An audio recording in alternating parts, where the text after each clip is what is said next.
Lupa belum di-record. Aduh, ampun. Oke, kita lanjut.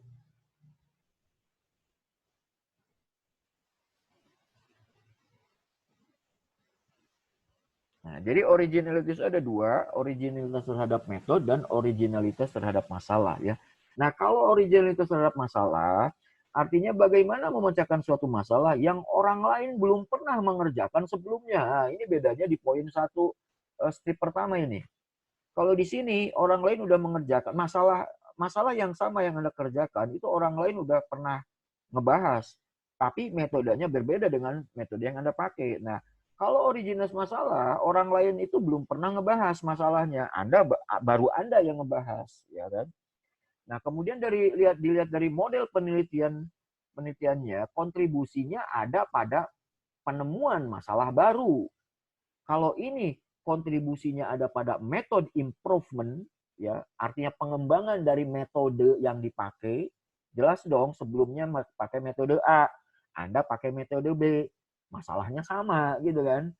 Nah, kalau original masalah, kontribusinya ada di penemuan masalahnya.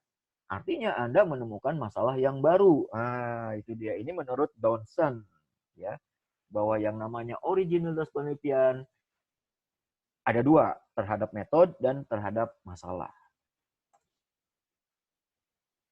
Nah, ini contoh kontribusi pada sebuah metode. Misalnya ada judul penelitiannya ini. Penerapan algoritma genetika berbasis model XYZ untuk menentukan desain bendungan di bendungan Pandanaran misalnya. Kalau kita lihat dari judul ini, metode apa yang dipakai? Oh, metodenya adalah menggunakan algoritma genetika. Algoritma genetika ini bisa pakai model apapun. Nah, yang dia pakai adalah model XYZ. Oke. Jadi yang pertama metode yang pakai adalah algoritma genetika dengan basis model XYZ. Nah, masalah yang dibahasnya apa di sini? Ya, masalah yang dibahasnya adalah untuk memecahkan masalah ketika mendesain bendungan. Nah, jadi judul penelitian ini ada metode yang dipakai dan ada masalah yang mau dibahas gitu. Menggunakan metode ini. Metodenya dalam contoh ini adalah menggunakan algoritma genetika. Nah, inilah contoh kontribusi pada sebuah metode.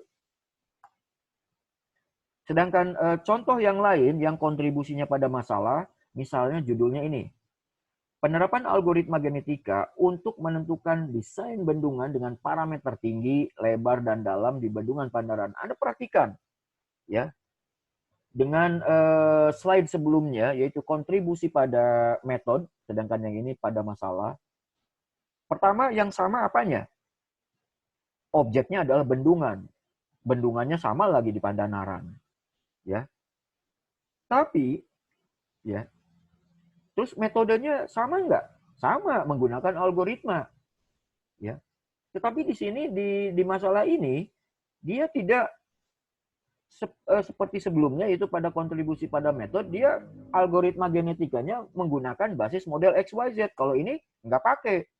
Langsung aja dia untuk kegunaannya menentukan desain bendungan dengan parameternya apa? Tinggi, lebar, dan dalam. Di sini dibahas nggak tinggi, lebar, dalamnya? Enggak. Ya kan? Tapi kalau di sini dibahas. Oke? Nah, di sini masalahnya yaitu penentuan desain gunungan dengan 3 parameter. Parameter tinggi, parameter lebar, dan parameter dalam. Kalau di sini nggak ada parameternya gitu. Ya. Nah, jadi ketika nanti Anda baca slide ini lagi, saya mudah-mudahan Anda bisa mengerti perbedaannya. Ya. Kemudian kalau kita gabungkan kontribusi pada masalah dan metodenya apa? Ah, misalnya kita buat judulnya begini. Penerapan algoritma genetika berbasis model XYZ untuk menentukan desain bendungan dengan parameter tinggi, lebar, dan dalam di bendungan ini. Maka metode yang dipakai adalah algoritma genetika berbasis model XYZ. Masalahnya menentukan desain dengan 3 parameter ini adalah gabungan dari kontribusi terhadap masalah dan kontribusi terhadap metode yang dipakai. Jadi ada parameternya, ya. Nah, judul yang tadi itu adalah judul penelitian yang benar. Punya kontribusi. Jadi dari judul itu ada kontribusi ya, mengandung kontribusi. Nah, ini ada contoh judul yang tanpa kontribusi. Misalnya begini, penerapan algoritma genetika untuk menentukan desain bendungan di Jakarta, ya kan? Atau penerapan algoritma genetika untuk menentukan desain bendungan di Surabaya. Kalau judulnya seperti ini, nggak kelihatan kontribusinya apa, walaupun dia pakai metode, ya kan? Metodenya yaitu algoritma genetika. Tapi kontribusinya nggak ada parameternya, ya, dan lain sebagainya. Jadi ini contoh tanpa judul penelitian yang tanpa kontribusi. Oke, kalau kita berbicara masalah kontribusi penelitian, ya kita lihat ini. Ini ada ya bisa dikatakan area-area penelitian, ya. Nah, ini yang paling dalam dan yang beririsan, ini bagian yang ini adalah your learning and development. Ya. Ini your learning and development. Berdasarkan apa? Berdasarkan your knowledge and understanding. Nah, ini beririsan. Jadi, your learning and development itu Anda mau melakukan ini berdasarkan your knowledge and understanding. Area yang terluarnya, ya, ini yang warna biru yang luar, yang besar, ini adalah current boundary of world knowledge. Ini adalah ilmu-ilmu pengetahuan yang mengelilinginya ketika Anda mau melakukan penelitian tentang ini. Oke, contoh. Anda nih, algoritma genetika itu bisa diimplementasikan di mana aja. Tapi karena Anda dari IT, Anda mau bikin softwarenya, ceritanya. Ya, pertama Anda pelajari algoritma genetikanya. Dari contoh ini, ya. Nah, algoritma genetika ini membahas apa sih? Ya, membahas kromosom, ya kan? Membahas macam-macam, ya. Ada biologinya, ada keilmuannya yang nggak pernah kita bahas, tapi mau kita pakai. Gitu. Berarti berkenaan ilmu biologinya, genetika, gen manusia, kan ada kromosom, ada apa gitu kan. Kalau Anda mempelajari algoritma itu, nanti ketemu itu. Itu kan biologi dan ilmu pengetahuan yang lain, itu yang disebut dengan current boundary of world knowledge. Ilmu di luar itu yang saling berkaitan. Nah, ada lagi yang menyinggung, ya, ilmu yang menyinggungnya apa, contribution to knowledge-nya. Nah, hasilnya akan menghasilkan contribution to knowledge-nya apa dari hasil ini. Nah, inilah kontribusi penelitian, ya. Your knowledge and understanding adalah metode atau algoritma yang Anda pakai. Dalam contoh tadi adalah algoritma atau metode genetika, algoritma genetika.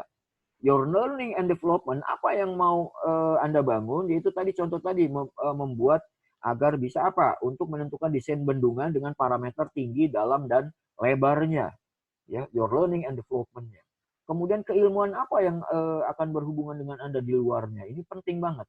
Nggak mungkin Anda tidak bersinggungan dengan ilmu lain di luarnya. Sehingga akan menghasilkan kontribusi to knowledge-nya apa. Ya, ini penelitian, kontribusi penelitian yang lengkap seperti ini gambarannya. Oke, nah, secara keilmuan, ya, boundary knowledge-nya adalah misalnya logika fuzzy, ada metode Sugeno, ada metode Mamdani, ada metode Sukamoto. Nah, ini metode-metode yang bisa dipakai nih, macam-macam, ya kan? Nah, kemudian contribution for penelitiannya apa? Metode Mamdani yang direvisi dengan algoritma XYZ misalnya. Jadi ada kombinasi metode yang Anda pakai, kemudian akan menjadi sebuah metode yang direvisi menggunakan tadi kan pendekatan algoritma genetika dengan basisnya adalah XYZ tadi kan dalam contoh ini. Nah, itu kontribusi penelitian. Nah, misal ada lagi kontribusi penelitian berkenaan dengan support vektor mesinnya, misal SPM, ada parameter selection problem, ada parameter selection using genetic algorithm, ada parameter selection using ACO, ya. Berarti parameter selectingnya menggunakan PSO. Nah, itu kontribusi penelitiannya. Nah, kalau Anda jadi mahasiswa itu kan ada apa strata-stratanya, ya. Ya, ini kalau Anda di S1 kan skripsi, di S2 tesis, di S3 disertasi. Nah, berdasarkan perbedaan tingkatnya, kalau tingkat Ini tingkat berdasarkan jenis penelitiannya. Kalau S1 itu lebih cenderung ke deskriptif dan korelasi. Kalau S2 deskriptif, korelasi, dan eksperimen. S3 juga sama, deskriptif, korelasi, dan eksperimen. Nah, berdasarkan tujuan penelitian, kalau S1 ini terapan dan menguji teori, pengujian teori berdasarkan teori. Kalau Anda S2, terapan, menguji teori, dan mengembangkan teori. Nah, kalau S3, menemukan teori ditambah lagi. Nah, kontribusi penelitiannya apa? Kalau Anda di S1, implementation and development. Kalau Anda di S2, incremental improvement, ada penambahan dari improvement, hasil penelitian di S1. Kalau di S3, ini substansial dan inovasi terbarunya apa? Nah, kemudian target publikasinya. Kalau S1 bisa aja sih masih domestic conference, Anda masih ikut konferensi atau jurnal nasional. Kalau S2 harus international conference, masuk ke jurnal internasional. Kalau disertasi juga sama, international conference dan jurnal conference. Tapi di S2 juga masih bisa di domestic conference. Nah, jadi semakin tinggi akan semakin menambahkan tingkat jenis penelitian, tujuan, kontribusi, dan targetnya, ya, jenis data penelitian. Nah, kalau D3 bagaimana? Kalau D3 dia mengembangkan sistem informasi rumah sakit untuk rumah sakit. Ya. Kalau S1 sistem cerdas berbasis analitik untuk prediksi harga saham misalnya. Karakternya apa? Menguji teori dan ada membuat softwarenya. Ya. Kalau Anda S3, ini misalnya penerapan algoritma untuk pemilihan arsitektur jaringan secara otomatis pada untuk prediksi harga saham misalnya. Ada karakter dari penelitian ini yaitu mengembangkan teori, itu memperbaiki metode yang dipakai, dan ada kontribusinya terhadap teori atau metode. Ya. Oke, ada beberapa menit lagi. Nanti kita sambung lagi ya, ada satu slide lagi soalnya. Ini saya skip dulu. Tapi tolong videonya dibuka dulu untuk capturing ya. Tolong videonya dibuka dulu sebelum waktu session 2 habis. Nanti kita lanjut session 3, ada slide lagi. Untuk capturing, silakan dibuka videonya.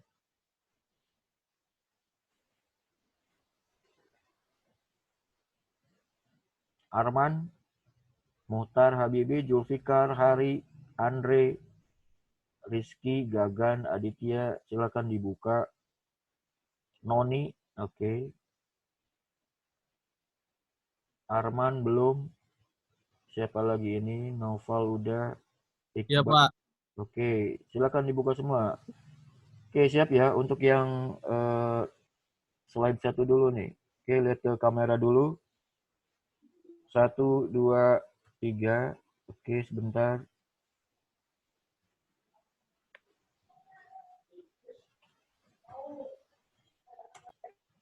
Sekarang yang kedua. Oke, sebentar. Lihat kamera yang kedua. Yohanes Julius. Iqbal, silakan. 1, 2, 3. Satu lagi. 1, 2, 3.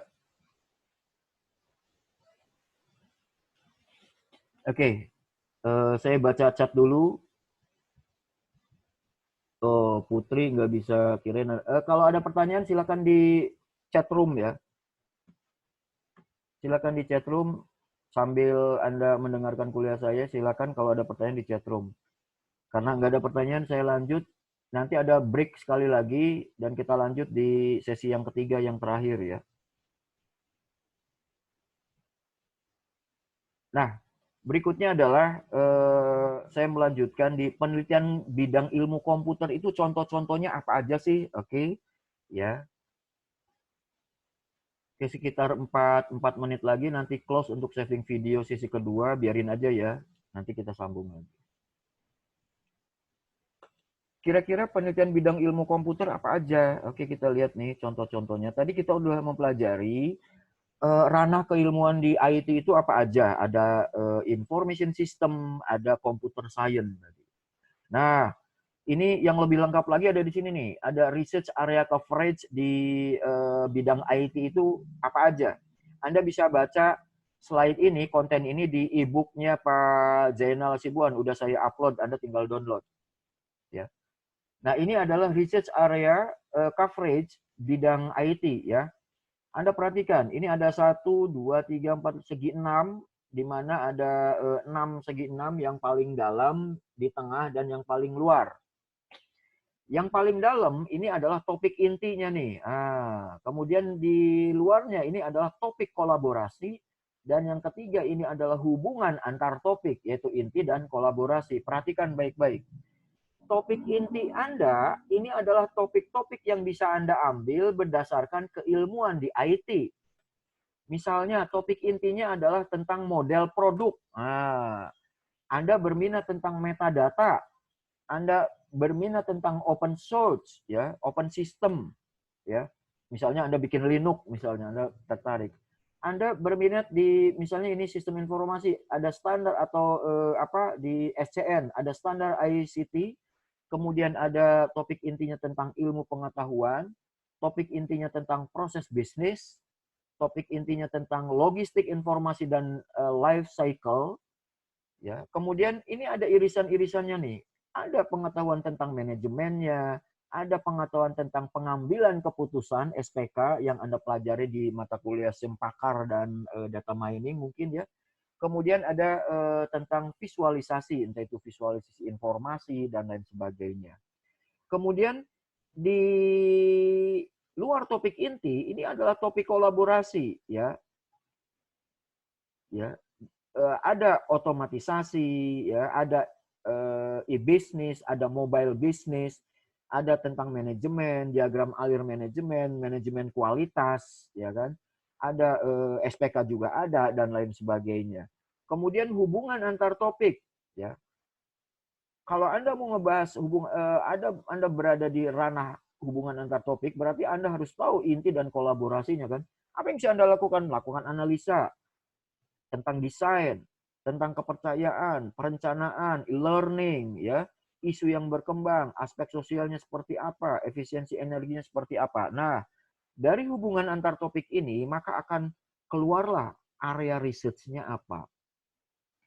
Ini topik yang berada di luar area riset ini yang kita sebut dengan bahan mentah, produk, dan proses produksi. Oke, perhatikan kalimat ini. Pada dasarnya, fokus bidang ilmu komputer mengalami pergeseran dari berbagai bidang ilmu yang antara lain teknik elektro, ya, atau electrical engineering.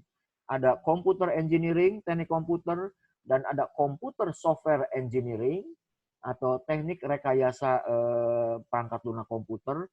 Ada ilmu komputer, computer science, dan ada sistem informasi ataupun teknologi informasi. Sehingga ya fokus ilmu komputer karena sudah banyak mengalami perkembangan, ini akan dibagi-bagi menjadi beberapa bidang ilmu yang tadi saya jelaskan di dalam gambar lingkaran-lingkaran tadi ya, dan lain sebagainya. Oke, perhatikan ini. Penelitian merupakan suatu proses yang sistematis, ada urutan dan mengumpulkan dan menganalisa suatu data. Nah, ini yang perlu Anda perhatikan.